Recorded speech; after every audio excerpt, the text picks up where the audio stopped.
Hi there, Miranda Alt here with Keller Williams Success Real Estate and the Miranda Alt team with your Monday market update for Monday, July 31st, 2023. Thanks for watching. Taking a quick look at our McHenry County numbers for the last 7 days, we had 142 new listings, 159 under contract, 121 closed sales, 29 price changes, 2 expireds, and 49 currently on the private network. Now, I just finished watching a report from the Washington Journal with Lawrence Yun, the chief economist for the National Association of Realtors, talking about the rate hike last week that the feds put into place, another quarter of a 25 basis points. They hiked the prime rate. Now, one of the things Lawrence Yun is talking about is that overall we're still seeing prices very stable throughout the United States.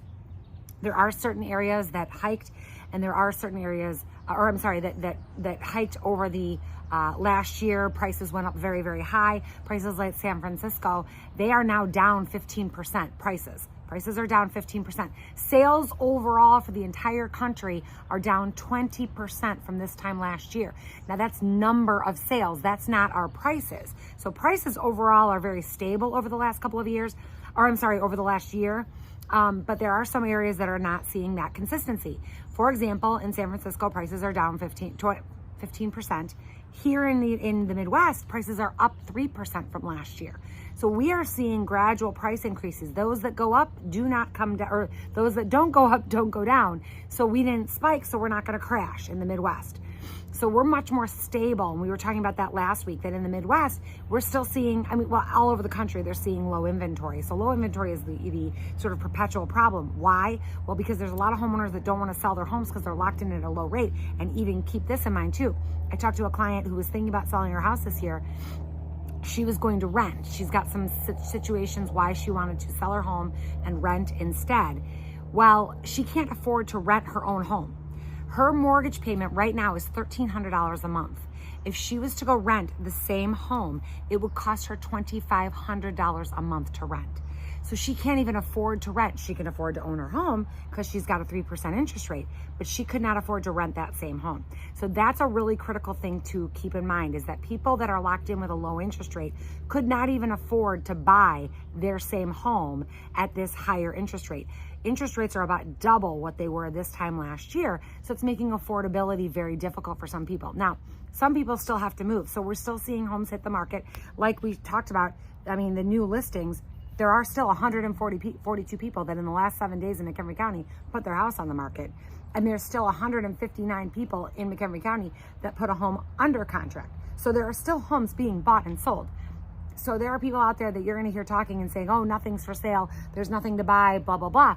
Well, what they're meaning is that there's very little selection. And that is still the chief complaint from buyers out there right now, is that there's just not enough to look at. However, I still have many buyers that are thrilled with what they are buying. They're so excited about their new home. I put buyers under contract last night. They are ecstatic. They were jumping for joy. They were doing shots at the bar. They were so excited they finally got their dream house. So their dream house was for sale. They just had to be patient and find it. And actually, they were only really seriously looking for 2 weeks. So it is possible to buy a home, and they have a home sale contingency. So it is possible to get things moving. You just have to be diligent. You have to be a little bit patient. And you have to be ready to act when the right house comes and ready to pay for it. They did write an offer for well over the list price, and they got it. So, a lot of people are saying, oh, there's nothing to buy. Prices are too high. These are the things that we hear people talking about when we're, standing around the proverbial water cooler. But the reality is that there are homes to buy and sell. There's not a lot to choose from, but there are.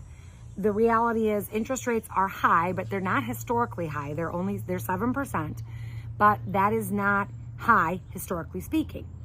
We did see the largest rate hike over the last 12 months that we've seen since the early 80s. So that's tough. That's a tough pill for people to swallow. So interest rates are much higher than they were this time last year, but they are not historically high. The historical average is 8%. So keep that in mind. And most people know that. They also know that they'll refinance. The biggest problem we're seeing is how do we relieve this inventory problem? The inventory problem is going to be a long haul. It's going to take time to turn unused commercial space into residential space. That will take time. It will take time for builders to build. A shovel in the ground is not a house that somebody can move into. So when we talk about what are the new housing starts, how many permits have been pulled, all of those things, those are all factors that are going to lead to inventory in the future. But right now, we don't have enough homes for people to actually purchase and move into. So we've got a long, long ways ahead of us before we're going to have any answer to this inventory problem. And some of it is going to require interest rates coming down. Some of it might require some creative financing deals with the feds come up with. Maybe Lawrence Yun just suggested perhaps having some sort of incentive for older mom and pop investors to sell and maybe lower the capital gains tax. That is a suggestion by Lawrence Yun. That's nothing that's coming into place, but that I thought was a great suggestion. I know my husband's uncle has investment properties that he would love to sell. They're getting older. They don't really want to manage them anymore. If they could sell them and not pay a capital gains or pay a lower capital gains tax, they would sell them. That would be more inventory. So the feds might have to get kind of creative. Unfortunately, Jerome Powell at a news conference last week was saying that he didn't feel like we were really heading in enough of a good direction.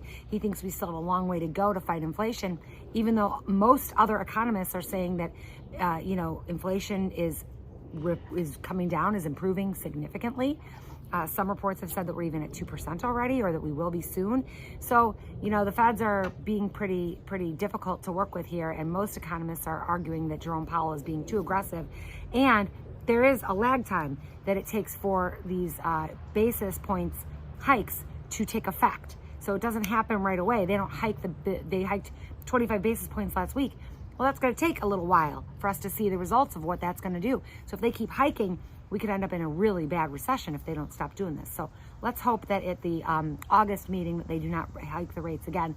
We'll find out more about that as the weeks play out. I'm Miranda Alt with Keller Williams Success Real Estate. Thank you so much for watching. Hope you have a great rest of your Monday. Bye-bye.